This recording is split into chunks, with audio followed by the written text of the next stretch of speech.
Hello everyone, चलिए आज की दिनचर्या शुरू करते हैं। जय माता दी दोस्तों, कैसे हैं आप लोग। Good morning. यहाँ पे सुबह सुबह का टाइम हो रहा है और मैं बाहर निकल के आई थी। उसके बाद दोस्तों यहाँ पे चाय चढ़ा दिया है बच्चों के लिए, अपने लिए और सबके लिए। मैंने कहा सुबह सुबह चाय पी लेंगे, उसके बाद मूड थोड़ा सा फ्रेश हो जाएगा। मेरा तो थोड़ा ऐसा ही है कि मेरे को गले में हो गया है प्रॉब्लम, गले में बहुत दर्द होता है, तो इसके लिए मैं थोड़ा सा गर्म पानी पी लेती हूँ। अगर मैं ज़्यादा गर्म पानी पीती हूँ तो फिर मेरे पेट में भी जलन होता है, इसीलिए मैं नहीं पीती हूँ। बस थोड़ा सा पीती हूँ कि गले का दर्द मेरा चला जाए, क्योंकि गले में बहुत ज़्यादा दर्द रहने लग गया। पता नहीं क्या टॉन्सिल की प्रॉब्लम हो गई है, क्या हो गया समझ नहीं आ रहा। उसके बाद यहाँ पे दोस्तों देख रहे हैं मेरा चाय उबल रहा है, और चाय को थोड़े अच्छे तरीके से पका देती हूँ, क्योंकि सुबह सुबह का अगर कड़क चाय ना हो तो पीने का मज़ा ही नहीं आता है। तो फिर यहाँ पे आप देख सकते हैं मेरा चाय कैसे उबल के तैयार है कि अब मुझे छानो और पियो इसको। ये कह रहा है मुझे ले चलो। फिर हम 4 लोग थे और हम 4 जनों ने 4 कप में चाय पिया। दोस्तों यहाँ पे सबके गिलास अलग अलग है और कप, क्योंकि मेरे पति देव कप में चाय नहीं पीते हैं और मैं कप में चाय पीती हूँ। मेरा क्योंकि जीभ जल जाता है, इसीलिए मैं कप में ही पी पाती हूँ। यहाँ पे मैं बैठ के चाय पी रही थी और मेरा बेटा पूछ रहा था मम्मा सुबह सुबह का नाश्ता कर रहे हो। और बिटिया रानी उठ ही नहीं रही थी, सो ही रही थी। उसको ज़बरदस्ती उठाया, मैंने कहा उठ जा, चाय पी ले, चाय बिस्किट खा ले, थोड़ा सा नाश्ता हो जाएगा। और बेटा भी यहाँ पे चाय बिस्किट का नाश्ता कर रहा है, क्योंकि वो उसको पता नहीं कि वो बचपन से आदत है चाय पीने की, तो इसलिए मैं थोड़ा सा दे देती हूँ। चलो कोई नहीं, बच्चों को नाराज़ नहीं करते, मूड फ्रेश रहेगा। उसके बाद यहाँ पे मैं आ गई थी चिड़िया के लिए दाना पानी लेके, क्योंकि दोस्तों गर्मी जितनी ज़्यादा हो रही है ना, उस हिसाब से हम तो देखो मांग लेते हैं, अगर प्यास लगी है तो पी लेते हैं और भूख लगे तो खाना मांग लेते हो, पर ये चिड़िया और पशु पक्षी पेड़ पौधे बिल्कुल नहीं मांगते दोस्तों। इसीलिए मैंने एक टब सा बना रखा, उसमें पानी डाल देती हूँ चिड़िया के लिए और थोड़ा सा दाना डाल देती हूँ, तो फिर वो आके खा के चले जाते हैं। और यहाँ पे पेड़ पौधे में भी पानी डाल देते, क्योंकि 3-4 दिन से ना दिल्ली में बहुत ज़्यादा गर्मी होने लग गई है। और मैंने यहाँ पे सारे पेड़ पौधे में पानी डाल दिया है। और पानी डालने के बाद यहाँ पे देख सकते हैं ये कितने खिले खिले से हो गए। इनको इतनी खुशी हो रही होगी कि मुझे पानी मिल गया। बेटी को बोला था कल, वो भूल गई थी, तो थोड़े से मुरझा गए थे। अभी पेड़ पौधे कुछ नहीं लगाई हूँ दोस्तों, क्योंकि अभी पता नहीं क्या है, टाइम नहीं मिल पा रहा, तबीयत ठीक नहीं, इसीलिए जो है जैसा है वैसा ही है। अभी थोड़े बाद में लगाऊंगी। उसके बाद पति देव जी भी बैठे हुए थे गैलरी में, कह रहे थे थोड़ा सा हवा खा लेने थे। मैंने कहा कोई नहीं, आ जाओ अंदर चाय पी लो। फिर वो चाय पीने आ गए थे। उसके बाद मैं यहाँ पे आ गई थी, लंच बनाने की तैयारी करने लग गई थी कि बच्चे फिर चाय बिस्किट खाने के बाद उनको खाना खाने के लिए भी भूख भूख करने लग जाएंगे, तो मैं फटाफट से घिया छीनने लग गई थी। मैंने कहा चलो घिया बना लेती हूँ। तो बच्चे कह रहे हैं हम नहीं खाएंगे घिया, तो हम नहीं खाएंगे घिया। और दोस्तों सही बताऊँ मुझे भी घिया पसंद नहीं है, बट खा लेती हूँ। तो मैंने कहा चलो आज कोफ्ता बना लेते। तो यहाँ पे दोस्तों एक घिया ले लेंगे, उसको अच्छे तरीके से घिस लेंगे, और घिस लेने के बाद इसका पानी निचोड़ देंगे। पानी इसलिए निचोड़ेंगे तो क्योंकि वो गीला गीला ज़्यादा नहीं निचोड़ेंगे, क्योंकि इसमें बेसन भी डलेगा, तो अच्छे तरीके से हम इसका पानी निचोड़ लेंगे और पानी निचोड़ के निकाल देंगे। और उसके बाद सारा निचोड़े हुए बैटर में हम इसमें डालेंगे थोड़ा सा बेसन, और कटा हुआ प्याज डालेंगे, हरी मिर्च डालेंगे, और घर के बेसिक से मसाले डालेंगे, हल्दी, धनिया पाउडर, नमक और अजवाइन, गरम मसाला, भुना हुआ जीरा, और ये सब डाल के अच्छे से मैश कर लेंगे। और मिक्स करने के बाद इसको आप अच्छे तरीके से मैश कीजिएगा, क्योंकि इसका अच्छा से गोला सा बन जाए। उसके बाद ये गोल गोल सा बन जाएगा ना, तो फिर आप एक कढ़ाई ले लीजिएगा और कढ़ाई में डालिएगा गरम तेल, और उसमें एक गोली गोली सी बना के तोड़ लीजिएगा। और इस तरह से हमारा कोफ्ता बन के तैयार हो जाएगा। और कोफ्ता बनाने के बाद उसके बाद ग्रेवी भी हम तैयार कर लेंगे, सारे टमाटर, प्याज, हरा धनिया, हरी मिर्च डाल के, और अच्छे तरीके से भून लेंगे। और इसको गैस पे डाल के अच्छे से ग्रेवी तैयार कर लीजिएगा। और उस ग्रेवी में हम बना हुआ कोफ्ता डाल देंगे। और ये कोफ्ता देखने कितना बढ़िया लग रहा है देखने में। और इसको अच्छी तरीके से 1-2 उबाल ले आएंगे। उसके बाद ये हमारा कोफ्ता बन के तैयार हो जाएगा। दोस्तों एक बार ज़रूर बना के देखिए, क्योंकि बच्चे खाते तो हैं नहीं, पर इस तरह से बना के खिलाइएगा तो वो ज़रूर खाएंगे। और यहाँ पे आप देख सकते हैं कितना बढ़िया लग रहा है मेरा सब्जी। मैं यहाँ पे सर्व करने के लिए निकाल रखी थी पति देव जी के लिए खाना। उसके बाद साथ में मैं बना रही हूँ रोटी, चावल भी बनाऊँगी दोस्तों। साथ में मैंने चावल भी पकने के लिए छोड़ दिया था, तो वो मैं सूट नहीं कर पाई।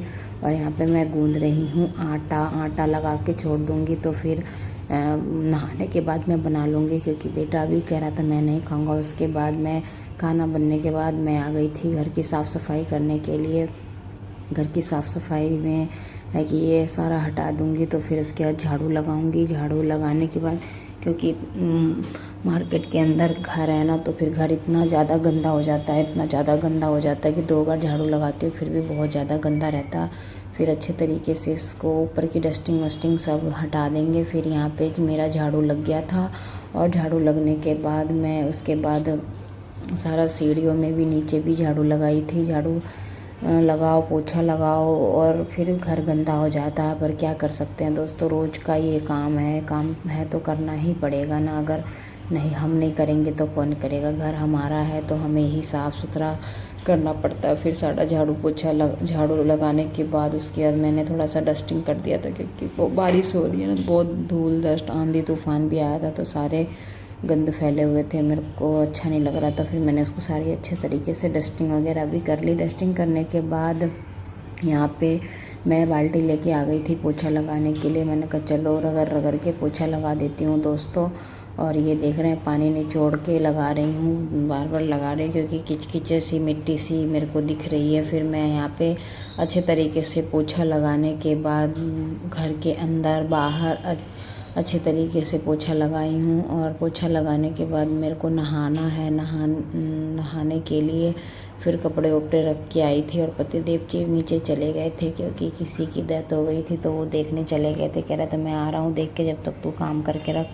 फिर मैं यहाँ पे अपना झाड़ू पोछा जो भी मेरा काम था मैंने वो कर लिया था। उसके बाद दोस्तों अगर वीडियो अच्छी लगेगी ना, तो लाइक शेयर सब्सक्राइब ज़रूर कीजिएगा। यहाँ पे क्या है कि घर का काम काज मैं लंबा ब्लॉग ना बना नहीं पाती हूँ, पर मैंने कहा चलो आज शूट कर लेती हूँ और आज दिखा दूँगी। वैसे तो मिनी ब्लॉग आप लोगों को कैसा लगता है ये भी ज़रूर बताइएगा। और पोछा लगाती हूँ तो साथ के साथ सीढ़ियाँ भी पोंछ देती हूँ, क्योंकि सीढ़ियों में भी गंदगी रहती है, क्योंकि आते जाते तो हम अंदर से ही हैं, तो हम नहीं साफ़ करेंगे तो कौन करेगा। तो इसी तरीके से मैं अच्छे तरीके से नीचे तक जाके सीढ़ियों की सफाई भी कर लेती हूँ। उसके बाद सब सफाई करने के बाद दोस्तों पोछे की बाल्टी धो माज के उसको भी अलग करके रख दिया था मैंने, क्योंकि फिर उसको ना माजो ना तो वो फिर गंदा हो जाता है, और मुझे गंदगी बिल्कुल पसंद नहीं है। मुझे ऐसा लगता है साफ़ सुथरा रहना चाहिए। और पोछे की बाल्टी धोने के बाद फिर मैं नहाने धोने चली गई थी, और नहा धो के मैं आ गई हूँ यहाँ पे अंदर। और यहाँ पे अंदर नहा धोने के बाद बेटा कह रहा था मम्मा बहुत ज़ोर से भूख लगी है, तो मैंने कहा रुक जा मैं रोटी फिर नहा धोने के बाद फटाफट से किचन में घुसी और बेटे के लिए रोटी बनाने लग गई, क्योंकि उसको बहुत तेज़ से भूख लगी हुई थी। और पहले कह रही थी तो मना कर रहा था। फिर मैंने कहा चलो मैं बाद में करूँगी, बाल वाल बनाऊँगी और मेकअप वगैरह बाद में करूँगी, पहले बच्चों के लिए रोटी बना देती हूँ। फिर फटाफट से मैंने सारी रोटियाँ सेक ली, क्योंकि फिर मैंने कहा बाद में कौन बनाएगा, पतिदेव जी भी नहीं आए थे, मुझे भी बहुत ज़ोर से भूख लगी हुई थी। फिर मैंने सारी रोटियाँ यहाँ पे सेक ली है, और सेकने के बाद रोटी को मैंने रख दिया। और यहाँ पे साथ में आप लोगों को खाना भी दिखा रही हूँ कि घिया का कोफ्ता उधर देख लो दीजिए गाइस, चावल भी बनाई हूँ और रोटी भी बना है, और बेटे को दे दिया था फटाफट से खाना। और बेटा बस एक रोटी खाता है, इससे ज़्यादा तो खाता नहीं है, और इसको सब्ज़ी पसंद नहीं आती है, पर यह है कि उसको कोफ्ता अच्छा लगा तो उसने खा लिया। रोटी और घी की सब्ज़ी बना दी तो वो बिल्कुल नहीं खाता। इसी तरह आप अपने बच्चों को अलग अलग तरह से बना के ज़रूर खिलाइए, क्योंकि बच्चे हैं ना नहीं खाते। उसके बाद बेटी भी कह रही मम्मा मुझे भी दे दो, मैंने उसको भी खाना दे दिया। उसके बाद मैं आई बाहर और अपने बाल सुखाए, क्योंकि दोस्तों आज बाल धोई थी। और बाल धोने के बाद मैंने कहा चलो बाल पोंछ लेती हूँ, और फिर बाल पोंछ लिया, तौलिया को बाहर ही डाल दिया। और उसके बाद मैंने कंघी भी कर ली फटाफट से, क्योंकि मेरे को ना खुले बाल बिल्कुल नहीं सुहाते, पता नहीं क्यों एलर्जी सी होने लग जाती है। उसके बाद मैंने अपने बाल को बना लिया। और दोस्तों मेरा बाल बहुत ज़्यादा झड़ रहा है, आप ज़रूर बताइएगा कि मैं क्या करूं, मुझे ना कुछ समझ में नहीं आ रहा। उसके बाद मैंने अपना खाना भी ले लिया था, यहाँ पे चावल और घिया की कोफ्ते और सैलड, और साथ में दही था। और मैं भी यहाँ पे अपना एंजॉय करके खाना को खा रही थी, क्योंकि दोस्तों एक बार खाना खाती हूँ क्योंकि भूख तो लग जाती है, पर मन नहीं करता खाने का, पता नहीं क्यों। और यहाँ पे पतिदेव जी का भी खाना निकाल रही थी, क्योंकि वो आ गए थे, तो फिर वो नहाने धोने डायरेक्ट अंदर चले गए। उसके बाद मैंने उनका खाना निकाल दिया था, और बूंदी का रायता बनाया था, और रोटी सैलेड, और पतिदेव जी को भी आज खाना बहुत पसंद आया। वो कह रहे बहुत अच्छा बना है। सुबह से शाम तक का यही दिनचर्या है दोस्तों, बच्चे के साथ घर का काम काज और पतिदेव जी को अच्छा अच्छा खाना खिलाना। अगर वीडियो अच्छी लगेगी तो लाइक शेयर सब्सक्राइब ज़रूर कीजिएगा। फेसबुक पे देख रहे हैं तो फॉलो कर लीजिएगा दोस्तों। और यही आज का मेरा दिनचर्या है। बाय बाय दोस्तों, टेक केयर और बाय बाय।